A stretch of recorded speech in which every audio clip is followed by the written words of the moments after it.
إن الحمد لله نحمده ونستعينه ونستغفره ونتوب إليه، ونعوذ بالله من شرور أنفسنا ومن سيئات أعمالنا. من يهده الله فلا مضل له، ومن يضلل فلا هادي له.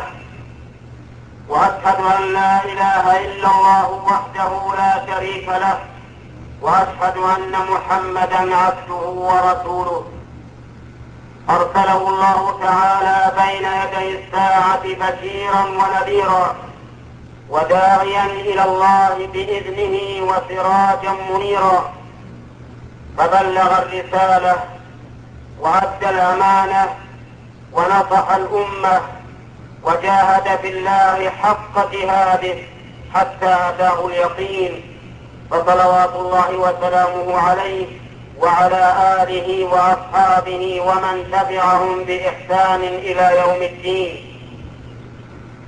أما بعد، أيها الناس، اتقوا الله تعالى واشكروه على ما من به عليكم، أن بعث فيكم رسولا منكم يتلو عليكم آياته ويزكيكم ويعلمكم الكتاب والحكمة.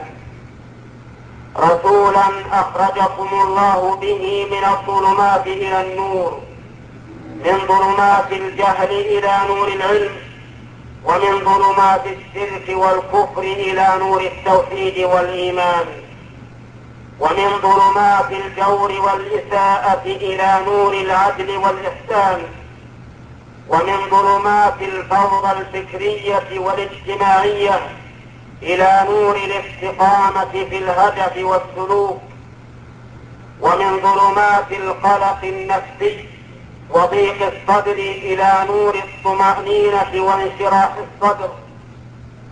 أفمن شرح الله صدره للإسلام فهو على نور من ربه. كتاب أنزلناه إليك لتخرج الناس من الظلمات إلى النور بإذن ربهم إلى صراط العزيز الحميد، الله الذي له ما في السماوات وما في الأرض، وويل للكافرين من عذاب شديد. لقد بعث الله نبينا محمدا صلى الله عليه وسلم، والناس يتخبطون في الجهالات، ففتح لهم أبواب العلم في معرفة الله وما يستحقه من الأسماء والصفات، وما له من الأفعال والحقوق، وأبواب العلم في معرفة المخلوقات في المبدأ والمنتهى والحساب والجزاء. ولقد خلقنا الإنسان من سلالة من طين، ثم جعلناه نطفة في قرار مكين، ثم خلقنا النطفة علقة، فخلقنا العلقة مضغة، فخلقنا المضغة عظاما، فكسونا العظام لحما، ثم أنشأناه خلقا آخر، فتبارك الله أحسن الخالقين. ثم إنكم بعد ذلك لميتون، ثم إنكم يوم القيامة تبعثون. وفتح الله لعباده بما بعث به نبيه محمدا صلى الله عليه وسلم، فتح الله لهم أبواب العلم في عبادة الله والسير إليه، وأبواب العلم في السعي في مناكب الأرض وابتغاء الرزق بوجه حلال. فما من شيء يحتاج الناس إلى معرفته من أمور الدين والدنيا إلا بين لهم ما يحتاجون إليه فيه، حتى صاروا على طريقة بيضاء نقية ليلها كنهارها، لا يزيغ عنها إلا هالك، ولا يتيه فيها إلا أعمى القلب. لقد بعث الله محمدا صلى الله عليه وسلم، والناس منغمسون في الشرك في شتى أنواعه، فمنهم من يعبد المسيح ابن مريم، ومنهم من يعبد الأصنام ينحتونها بأيديهم ثم يتخذونها إلها يعبدونها من دون الله، ومنهم من يعبد الأشجار ومنهم من يعبد الأحجار، حتى كان الواحد منهم إذا سافر ونزل أرضا أخذ منها 4 أحجار فيضع 3 منها تحت القدر وينصب الرابع إلى أن يعبدوه. ما أتعب هذه العقول وما أعظم جهلها. أحجار تنصب تحت القدور تعبد من دون الله عز وجل، فأنقذهم الله تعالى وله الحمد والمنة. أنقذهم الله برسوله من هذه العوة الساحقة والسفه البالغ من عبادة الأوثان إلى عبادة الرحمن خالق الأرض والسماوات، فحقق التوحيد لرب العالمين تحقيقا بالغا، وذلك بأن يعبد الله وحده لا شريك له عبادة يتحقق فيها الإخلاص لله بالقصد والمحبة والتعظيم، فيكون العبد مخلصا لله في قصده، مخلصا لله في محبته، مخلصا لله في تعظيمه، مخلصا لله في ظاهره وباطنه، لا يبتغي بعبادة الله سوى وجه الله والوصول إلى دار كرامته. قل إن صلاتي ونسكي ومحياي ومماتي لله رب العالمين لا شريك له وبذلك أمرت وأنا أول المسلمين. وأنيبوا إلى ربكم وأسلموا له وإلهكم إله واحد لا إله إلا هو الرحمن الرحيم، فإلهكم إله واحد فله أسلموا. هكذا جاء كتاب الله وتلته سنة رسول الله صلى الله عليه وسلم بتحقيق التوحيد وإخلاصه وتخليصه من كل شائبة وسد كل طريق يمكن أن يوصل إلى سلم هذا التوحيد أو إضعافه، حتى إن رجلا قال للنبي صلى الله عليه وسلم، قال له: ما شاء الله وشئت. فقال النبي صلى الله عليه وسلم: أجعلتني لله ندا؟ بل ما شاء الله وحده. فأنكر النبي صلى الله عليه وسلم على هذا الرجل أن يقرن مشيئته بمشيئة الله بحرف يقتضي التسوية بينهما، وجعل ذلك من اتخاذ الند لله عز وجل، واتخاذ الند لله إشراك به. وحرم النبي صلى الله عليه وسلم أن يحلف الرجل بغير الله، وجعل ذلك من الشرك بالله، فقال صلى الله عليه وسلم: من حلف بغير الله فقد كفر أو أشرك. وذلك لأن الحلف بغير الله تعظيم للمحلوف به بما لا يستحقه إلا الله عز وجل، فلا يجوز للمسلم أن يقول عند الحلف والنبي أو وحياة النبي أو وحياة فلان، بل يحلف بالله وحده أو يصمت عن الحلف. ولما سئل النبي صلى الله عليه وسلم عن الرجل يلقى أخاه فيسلم عليه أينحني له؟ قال: لا. فمنع النبي صلى الله عليه وسلم من الانحناء عند التسليم، لأن ذلك خضوع لا ينبغي إلا لله رب العالمين، فهو سبحانه وحده الذي يركع له ويسجد. وكان السجود عند التحية جائزا في بعض الشرائع السابقة، ولكن هذه الشريعة الكاملة شريعة محمد صلى الله عليه وسلم منعت منه وحرمت إلا لله عز وجل، فلا يجوز لأحد أن يسجد لأحد. وفي الحديث أن معاذ بن جبل رضي الله عنه قدم الشام فوجدهم يسجدون لأساقفتهم لزعمائهم، وذلك قبل أن يسلموا. فلما رجع معاذ سجد للنبي صلى الله عليه وسلم، فقال النبي صلى الله عليه وسلم: ما هذا يا معاذ؟ فقال رأيتهم يسجدون لأساقفتهم وأنت أحق أن يسجد لك يا رسول الله، يعني أحق من أساقفتهم بالسجود. فقال رسول الله صلى الله عليه وسلم لو كنت آمرا أحدا أن يسجد لأحد لأمرت المرأة أن تسجد لزوجها من عظم حقه عليها.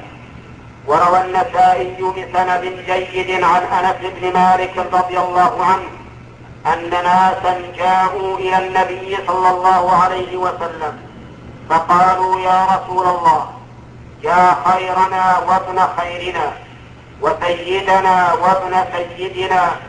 فقال رسول الله صلى الله عليه وسلم يا أيها الناس قولوا بقولكم ولا يستهوينكم الشيطان، أنا محمد عبد الله ورسوله، ما أحب أن ترفعوني فوق منزلة التي أنزلني الله عز وجل.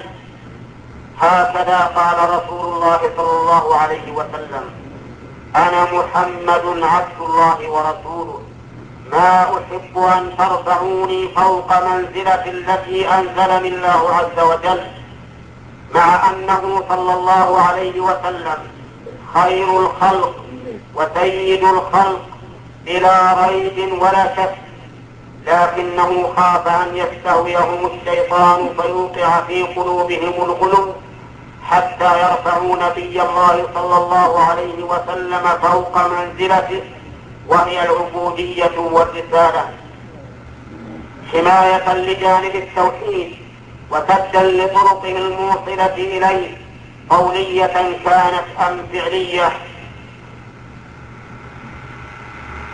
وإذا كان رسول الله صلى الله عليه وسلم أنكر على من قرن مشيئته بمشيئة الله بحرف يقتضي المساواة، فكيف بمن جعل المشيئة للمخلوق وحده دون الله غلوا ومدحا حين قال يخاطب ممدوحه ما شئت لا ما شاءت الأقدار فاحكم فأنت الواحد القهار.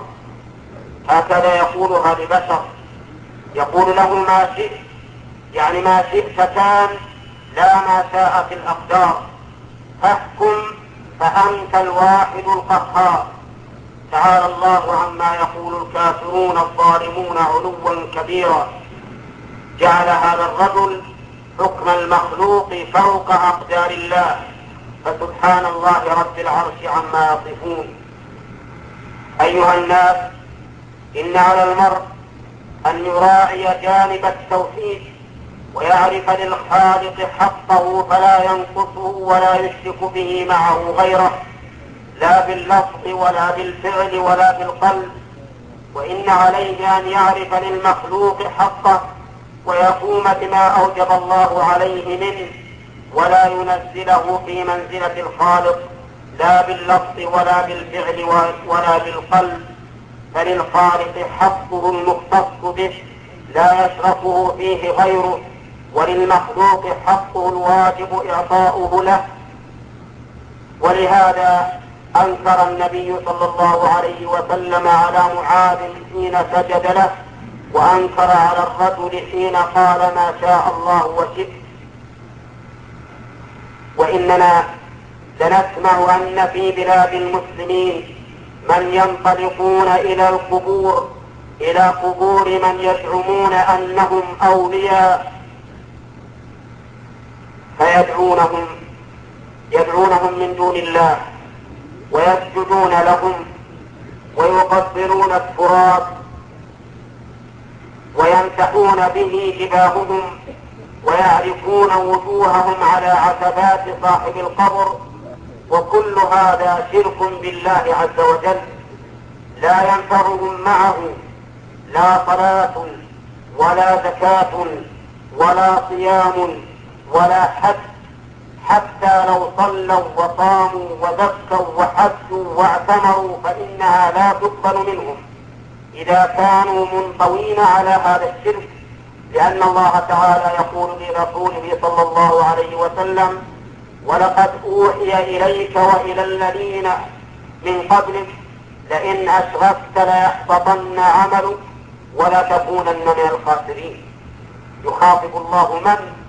يخاطب رسوله محمدا صلى الله عليه وسلم: لئن أشركت ليحبطن عملك، مع أن الشرك لم يقع منه صلى الله عليه وسلم ولا يمكن أن يقع شرعا، ولكن يخاطبه بذلك، فكيف بمن دون رسول الله صلى الله عليه وسلم؟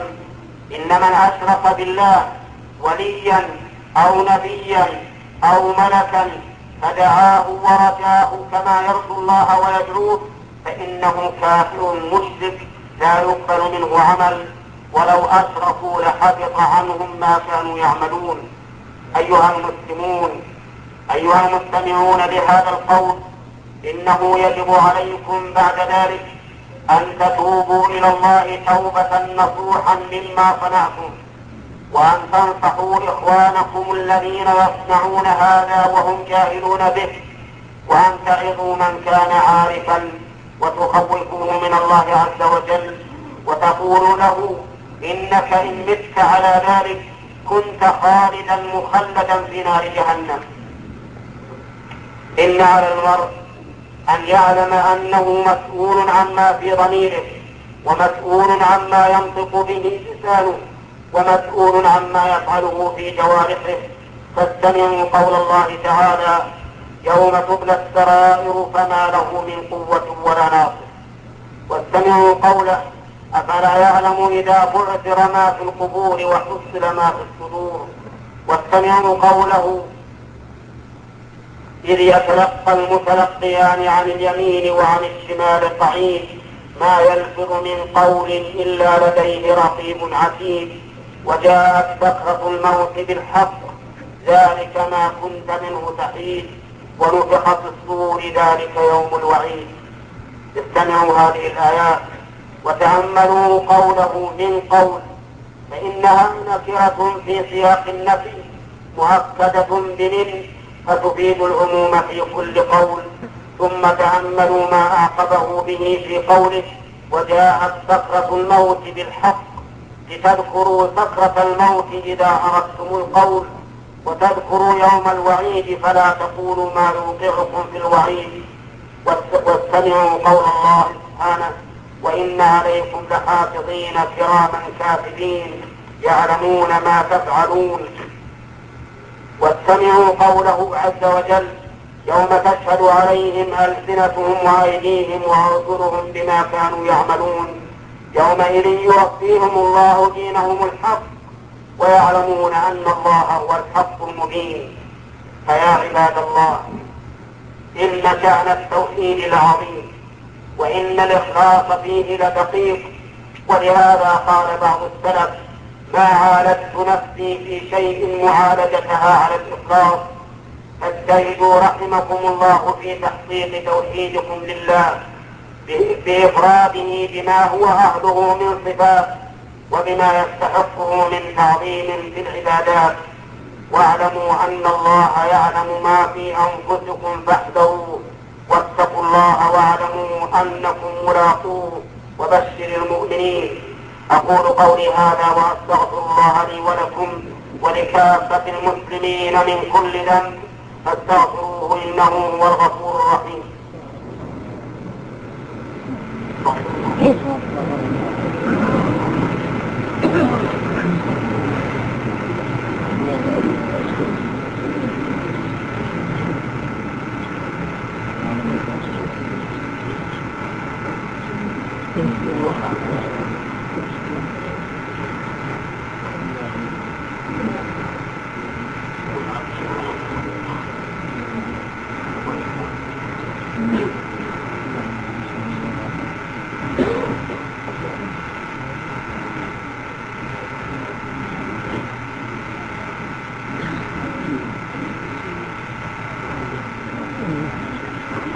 الحمد لله حمدا كثيرا كما أمر، وأشكره وقد تأذن بالزيادة لمن شكر، وأشهد أن لا إله إلا الله وحده لا شريك له، ولو كره ذلك من أشرك به وكفر. وأشهد أن محمدا عبده ورسوله سيد البشر الشافع المشفع في المحشر صلى الله عليه وعلى آله وأصحابه خير صحب ومعشر، وعلى التابعين لهم بإحسان ما بدا الفجر وأنور، وسلم تسليما كثيرا. أما بعد أيها الناس، فإن من أعظم منة من الله بها على عباده، بل هي أعظم منة من بها على عباده لمن هداه إليها، أن بعث فيهم رسولا منهم يتلو عليهم آياته ويزكيهم ويعلمهم الكتاب والحكمة، وإن كانوا من قبل لفي ضلال مبين.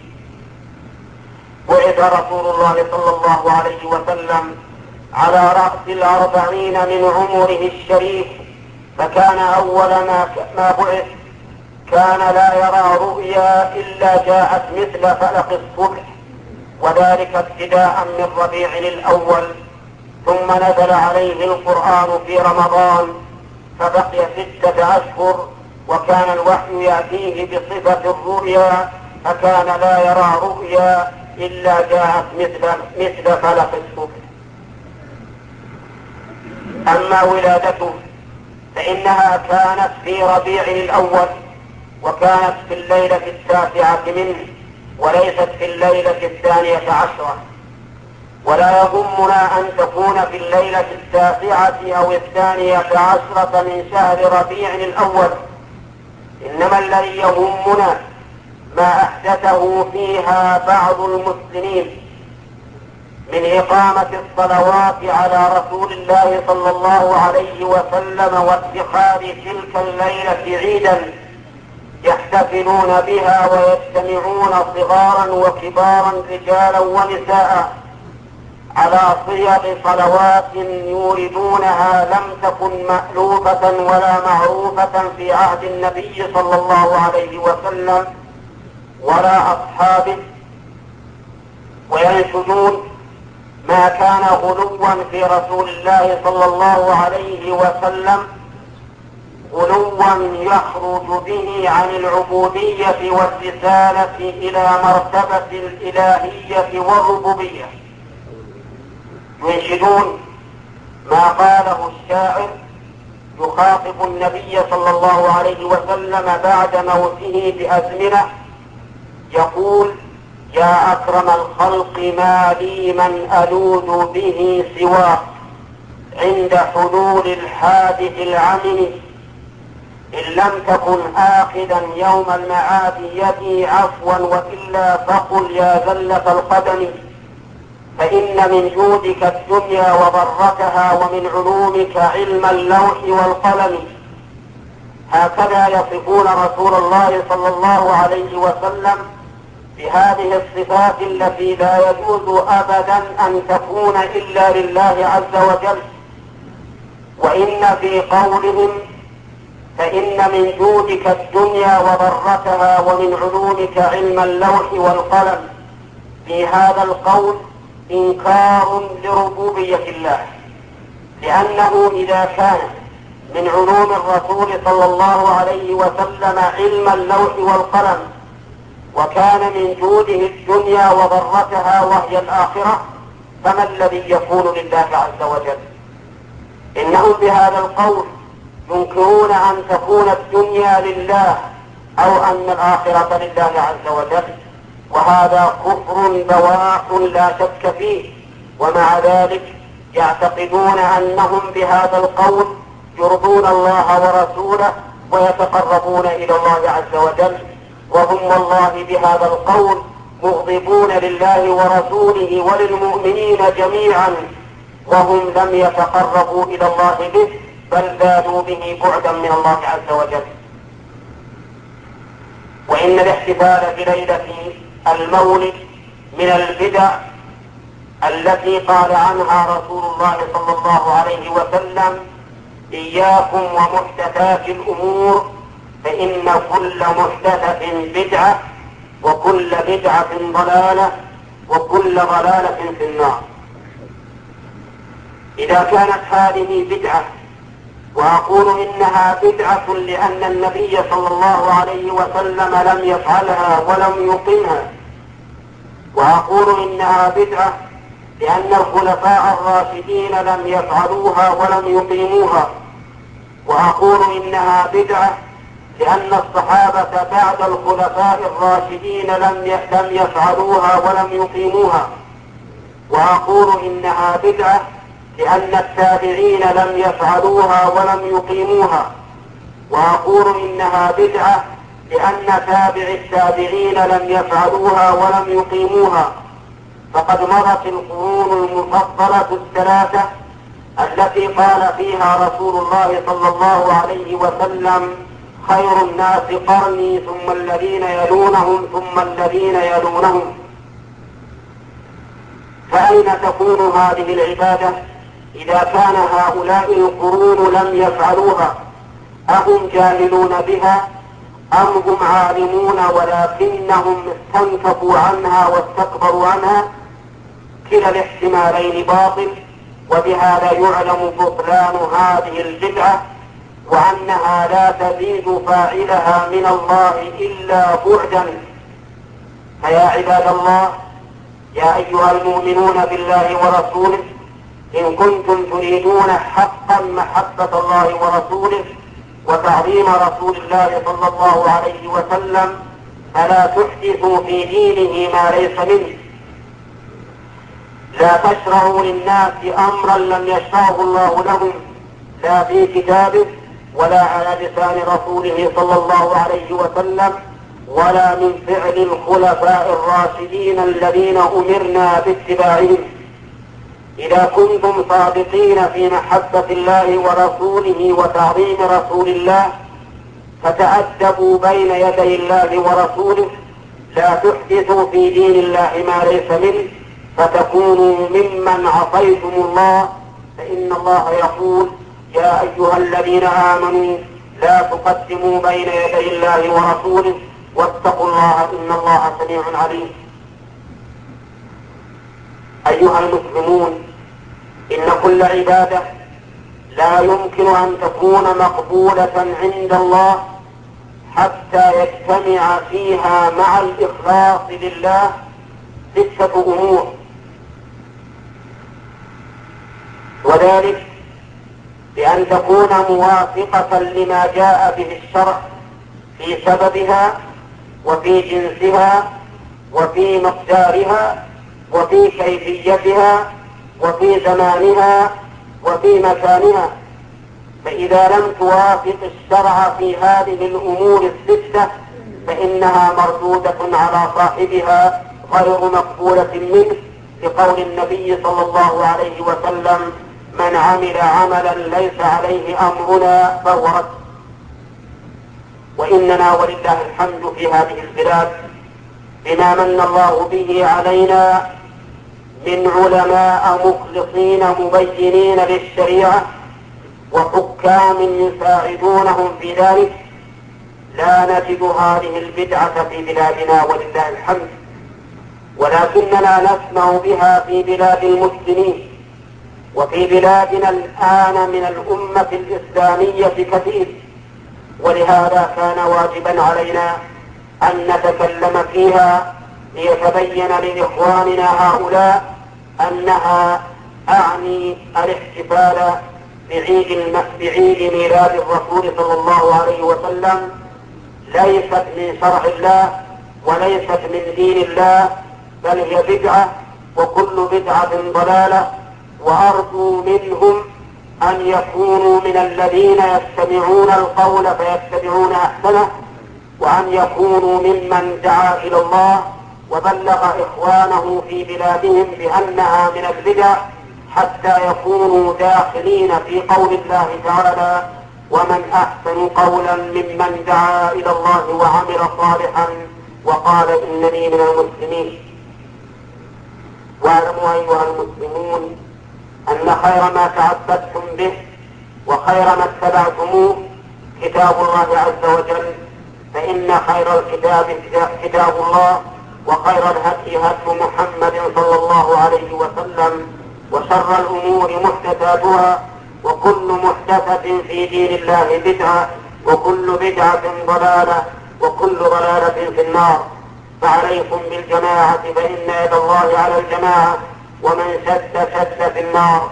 واعلموا أن الله أمركم بأمر بدأ فيه بنفسه، فقال جل من قائل عليما: إن الله وملائكته يصلون على النبي